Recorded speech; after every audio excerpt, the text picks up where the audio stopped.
안녕하십니까. 5월 21일 모닝 미팅 시작하도록 하겠습니다. 전일 마감 시황 및 금일 증시 동향 발표가 있겠습니다. 임정원 연구원입니다. 네, 안녕하세요. 시황팀 임정원입니다. 어제 국내 증시 먼저 정리하겠습니다.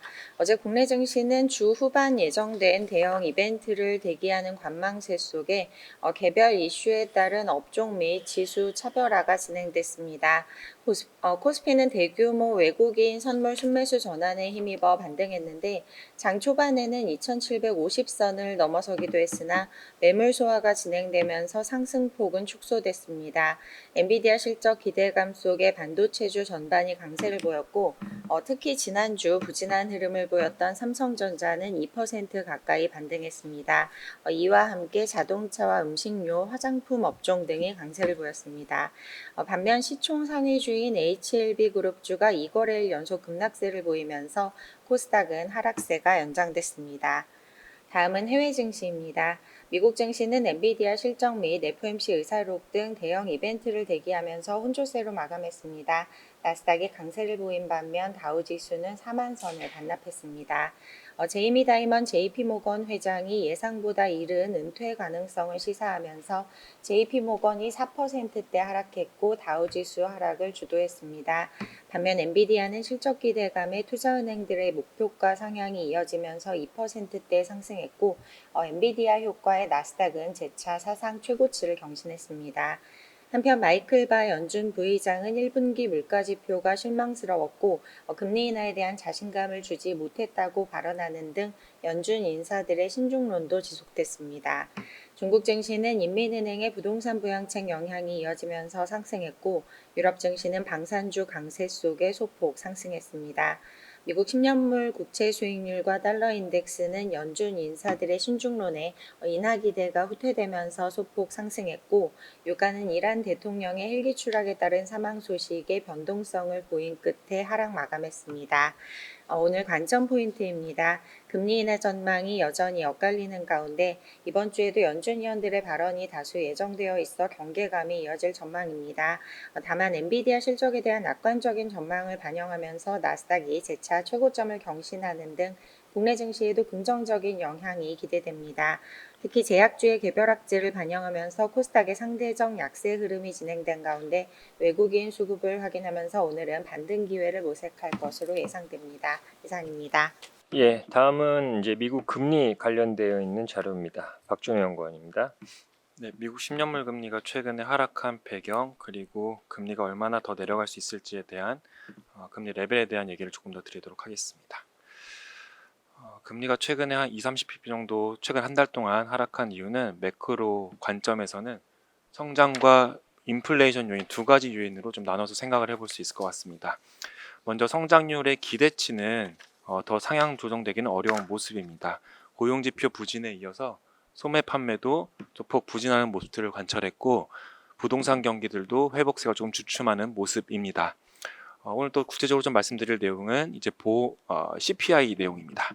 4월 CPI가 예상치에 부합했는데 저는 생각보다 인플레이션 압력이 약할 수 있다고 생각을 합니다. 4월 CPI 중에서 눈에 띄었던 부분은 자동차 보험료 급등이었습니다. 미국은 약 1년 동안 자동차 보험료가 20% 이상 올랐습니다. 자동차 보험료가 오른 이유는 당연히 뭐 부품이라든지 공인비 가격 상승도 있었지만 중요한 부분은 연준이 목표로 하는 PC 인플레이션과 지난주에 발표된 CPI 인플레이션에서 자동차 보험료를 계산하는 방식이 좀 다르다라는 부분, 그리고 CPI 대비해서 PC에서 이 자동차 보험료가 차지하는 비중은 거의 0.6%에 불과하다라는 부분들을 좀 주목할 필요가 있겠습니다. 결국 요약을 하자면 이미 PC 인플레이션에서 자동차 보험료는 뒤에 그림에서 확인하실 수 있겠지만 이미 상승률이 꺾인 상태이고요. 결국 CPI에서 보이는 것보다 연준이 목표로 하는 PC 인플레이션의 서비스 인플레이션 압력은 약할 가능성이 높다라고 생각을 하기 때문에 저희는 9월달과 12월 연준의 기준금리 인하가 가능하다라고 보고 있습니다. 금리를 조금 매크로 관점에서 프레임을 지어보자면 한 달 전에는 인플레이션이 다시 높아지는 것이냐 아니면 인플레이션이 다시 높아지는 것은 아니고 다만 느리게 하락하는 것이냐를 두고 결론은 양상이었습니다. 지금은 인플레이션이 다시 높아지는 리스크보다는 인플레이션이 조금 천천히 내려가는구나, 더딘 디스인플레이션 환경을 반영하고 있는 상황입니다. 이 상황에서 제가 생각하는 적정 10년물 금리는 4.에서 4.6%로 보고 있고 미국 10년물 금리가 현재 4.4%대를 기록을 하고 있는데 약 20pp 정도의 하락 여력이 남아있다고 생각을 하고 있습니다. 그래서 사실 한 달 전에 금리가 4.7%까지 올랐을 때는 금리의 하락 여력이 꽤 컸다고 봤지만 지금은 금리가 20-30pp 정도 내려왔기 때문에 금리의 추가 하락 여력은 크지는 않다고 보고 있고요. 오히려 장기물보다는 단기물 금리 중심으로 하락 여력이 좀 크다라는 의견을 유지하겠습니다. 이상입니다. 예, 다음은 기업 및 산업 분석 순서입니다. 먼저 HCT 자료 발표가 있겠습니다. 성현동 위원입니다. 네, 안녕하세요. 스몰캡 담당 성현동입니다. HCT 말씀드리겠습니다. HCT는 KC라든지 CE와 같은 전자기기 시험 인증 서비스와 측정기기의 교정 및 수리 등을 주요 사업으로 하는 기업입니다. 현대전자의 품질 보증 사업 부문이 모태라고 할 수 있고요. 올해 1분기 실적 같은 경우는 매출액 199억 원, 영업이익 18억 원으로 상당히 양호한 실적을 기록을 했습니다. 실적 호조의 주요 원인은 이제 정보통신기기와 차량용 시험 그리고 교정사업부 등에서 고른 성장이 나타났고요. 올해 연간 실적은 매출액 881억 원, 영업이익 115억 원으로 예상이 됩니다. 관련해서 체크 포인트는 크게 세 가지라고 볼 수 있는데요. 첫 번째로는 정보통신 부문의 시험 인증 수요 증가가 예상이 됩니다. 폴더블폰과 같은 IT 신규 모델 출시가 이어지면서 그리고 또 신기능이 주로 탑재가 되면서 시험 인증의 물량 증가와 신기술 적용에 따른 단가 상승이 동시에 진행될 것으로 전망이 됩니다. 두 번째로는 2024년 3월 방산원전 시험센터가 준공이 돼서 가동이 시작되었고요. 이 방산원전 시험센터 같은 경우는 미 국방부 군용 하드웨어 시험 규격과 한국 원자력안전재단의 성능 검증기관 인정을 받아서 관련된 성능 검증 시험 서비스를 제공을 하고 있습니다. 세 번째로는 미국 법인의 실적 개선인데요. 2018년에 현지 시험소를 인수해서 실리콘밸리 소재의 IT 기업들의 시험 인증 및 교정 사업을 진행하고 있는데 지속적으로 적자를 기록하고 있긴 하지만 2023년 연간으로 매출액 518만 달러 그리고 영업 적자는 23만 달러로 점차 BEP 수준에 근접해 가고 있는 점입니다. 자세한 내용은 보고서 참고 부탁드리겠습니다. 예, 다음은 이제 GKL 자료랑 엔터테인먼트 월보 자료가 준비되어 있습니다. 이선아 위원입니다.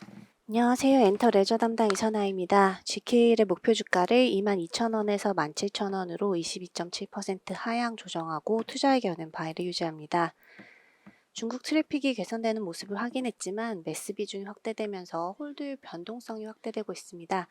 이에 불확실성을 반영해서 올해와 내년 영업이익 추정치를 하향 조정하고 시장 리스크 프리미엄이 상승한 것이 목표 주가 하향의 주된 원인입니다. GKL의 1분기 연결기준 매출액은 전년 동기 대비 10.3% 감소한 979억 원, 영업이익은 49.1% 감소한 139억 원을 기록하면서 시장 예상치였던 69억 원을 상회했는데요. 무엇보다 중요한 것은 드롭백이 22% 증가해서 양호한 흐름을 이어가고 있다는 것입니다. 실적 부진의 원인은 홀드율이 10.2%를 기록하면서 외형 성장이 부진했다는 것인데요. 다만 영업 레버리지가 발생하면서 시장 예상치를 상회하는 영업 이익을 달성했습니다. 한편 2분기에는 중국 노동절 연휴와 일본 골든위크가 있어서 계절적 성수기라고 볼 수 있는데요. 다만 4월에는 드롭백이 7.8% 증가했지만 역시나 홀드율이 10.2%를 기록하면서 매출액이 감소하는 효과가 나타났습니다. 매스 비중이 확대되면서 장기적으로는 홀드율이 유리하게 개선될 것으로 전망하지만 단기적으로 확대된 변동성에는 유의할 필요가 있습니다. 다음으로 엔터테인먼트 월보 말씀드리겠습니다. 플랫폼 먼저 말씀드리겠습니다. 4월 주요 이커머스의 GMV는 13.1조 원으로 9.3% 전년 동기 대비 증가했습니다.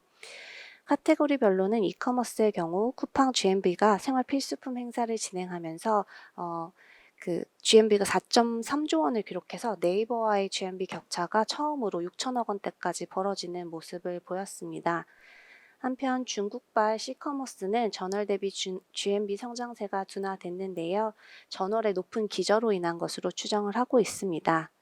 SNS는 유튜브와 카카오톡 간의 MAU 간 격차가 확대되고 있는데 1월 22만 명의 격차에서 4월 55만 명까지 유튜브가 1위의 지위를 더욱 공고히 하는 것을 확인할 수 있었습니다.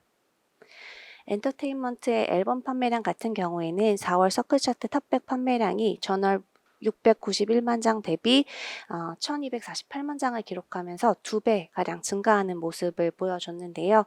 하이브가 총 616만 장을 판매해서 엔터 4사 중 최대 판매량을 기록했습니다. 미디어 부문에서는 영화가 돋보인 4월이라고 볼 수 있는데요. 범죄도시 4 흥행에 힘입어서 국내 영화 관람객 수가 933만 명을 기록했습니다. 5월과 6월에는 OTT 트래픽 반등 여부에 주목할 필요가 있는데요. 티빙의 가격 인상과 프로야구 유료화를 시행하는 과정에서 발생하는 트래픽 감소가 다시 반등할 수 있을지 지켜볼 필요가 있습니다.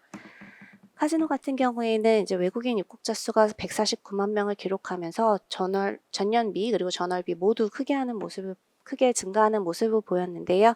중국 입국객 수가 크게 증가하는 모습을 보였습니다. 이에 외국인 카지노가 호조를 보일 것으로 예상을 하고 있습니다. 한편 4월 월간 KRX 미디어 엔터 수익률은 7.4% 마이너스를 기록했는데요. 1분기 시장이 예상치를 하회했던 엔터테인먼트 섹터에 대한 실망감과 하이브 어도어 사태로 발발한 엔터 산업 전반에 걸친 밸류에이션 디레이팅 때문이라고 보고 있습니다. 감사합니다. 다음은 노바렉스 관련 자료입니다. 이수경 연구원입니다. 네, 안녕하세요. 노바렉스 업데이트 드리겠습니다. 투자 의견 바이를 유지하지만 목표 주가를 14,000원으로 17.6% 하향하고요. 전일 종가 기준 12개월 선행 P는 8.5배, 상승 여력은 49.1% 수준입니다. 1분기 실적은 매출액 566억 원, 영업이익 36억 원을 기록하면서 상장 이후 최저 실적을 기록을 했습니다. 이번 실적 부진의 주된 요인은 해외 수입 원료 수급 불안정으로 수주 물량을 완전히 다 소화하지 못하면서 내수 매출액이 감소한 것입니다. 해외 매출액은 전년 동기 대비 39.7% 증가했습니다. 노바렉스의 최근 주가 동위는 해외 매출 상승세였는데요. 미국 건기식 브랜드 GNC가 중국 시장에 진출하면서 노바렉스를 중국향 OEM으로 채택, GNC의 중국 물량 수주 증가로 노바렉스의 해외 매출액이 급증하면서 그동안 주가 상승 흐름이 이어졌었습니다. 그러나 지난 4분기 이후 시장 기대감보다 낮은 해외 매출액 증가세 및 영업이익률 개선세 등으로 부진한 주가 흐름을 기록을 했고, 특히 이번 1분기 어닝 쇼크로 큰 폭의 주가 하락이 있었습니다. KB증권은 내수 실적에 대한 기대감을 낮춰 24년과 25년 매출액 전망치를 기존 추정치에서 각각 6.4%, 12% 하향을 하고, 이에 따라 목표 주가도 하향을 했습니다. 다만 GNC의 중국 시장 내 선호도 및 확장성, GNC 외 다른 해외 고객 수주 기대감 등을 감안하면 해외 매출액의 지속적인 상승이 예상되는 바 투자 의견 바이를 유지합니다. 감사합니다. 다음은 미국 주식 포트폴리오 관련 자료입니다. 이번에 메타를 신규로 편입했네요. 네, 김세한 연구원입니다. 안녕하세요. 미국 주식 종목 담당 김세환입니다. 미국 주식 포트폴리오 전략 자료가 나와서 말씀을 드리도록 하겠습니다. 일단 엔비디아를 중심으로 미국 주식 시장의 상승세는 연초 이후 계속 이어지고 있습니다. 저희 모델 포트폴리오의 연초 이후 수익률은 12.26%로 시장 수익률과 비슷한 수준이고 지난달도 비슷한 수준을 기록을 했습니다. 저희 모델 포트폴리오의 종목 수는 총 23개로 지금 압축적으로 구성이 되어 있고, S&P 500 대비 액티브 비중은 68% 정도 설정을 해서 초과 수익을 거두는 목표를 가지고 있습니다.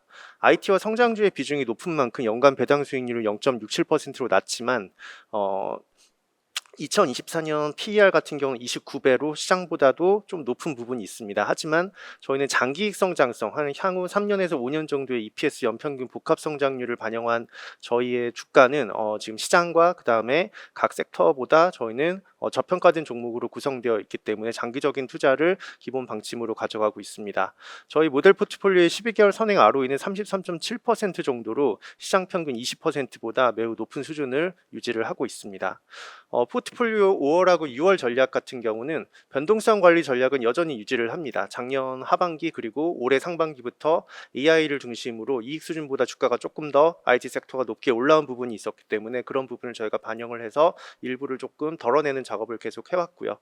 그리고 이번에 실적이 나오면서 분기 리밸런싱을 저희가 실적 이후에 이 기업이 이제 저평가 대응인지 그런 부분을 판단을 해서 종목 리밸런싱을 가고 있습니다.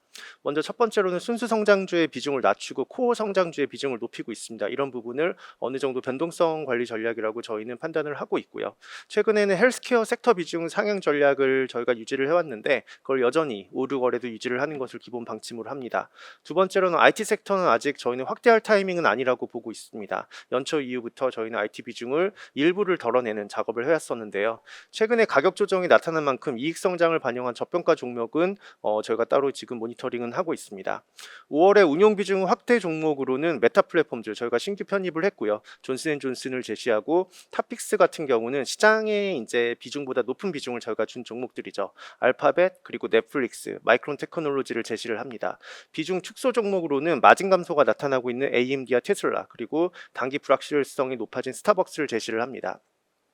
이번에 저희가 비중을 확대한 종목은 두 가지인데요. 메타 플랫폼스와 존슨앤존슨인데 메타 같은 경우는 저희가 신규 편입한 이유는 일단은 실적 발표 이후 주가는 약간 이제 그 AI 투자를 많이 하고 있지만 그게 수익성이 크게 나타나지 않는 거 아니냐라는 우려감을 하락하긴 했지만 저희는 긍정적인 요인이 더 많다고 판단을 하는 이유는요. 첫 번째로는 타깃 시장인 디지털 광고 시장에서 수요가 증가하고 있습니다. 가장 잘하는 사업이 성장이 나타나고 있는 부분이고요. 두 번째는 비용 절감에 따른 펀더멘털 개선세가 영업 마진이 굉장히 강하게 상승하면서 회복세를 나타냈습니다.